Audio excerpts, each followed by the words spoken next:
আজরাইলকে আবার আল্লাহ ডাকতে বলে, আজরাইল তুমি দুনিয়ার মধ্যে সবার দানটা কবজ করো গো।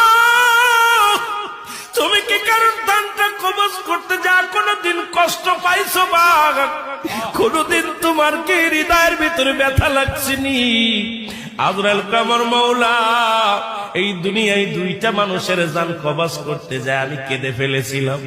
আজকে আমি দুনিয়ার মধ্যে কত মায়ের বুক খালি করলাম, কত সন্তান দুনিয়া থেকে বিদায় হয়ে গেল, কত মুরব্বী বিদায় হয়ে গেল, কত ভাই বিদেশে টাকা ইনকাম করার জন্য চলে গেছি, কবিন হয়ে চলে আসছে রে মুসলমান। পৃথিবীর মধ্যে যাওয়া আসার সিরিয়াল আছে, যাওয়ার কোন সিরিয়াল নাই। দেখা যায় সন্তানের লাশ বাবার কাঁধে। আজকে এখানে যারা বসে আছেন অনেকেই বাবা মায়ের লাশটা কাঁধে নিছেন, ওই বাবার লাশটা তারা কাঁধে নিছে রে। ওই সন্তান জানে বাবার লাশটা কত ভারী।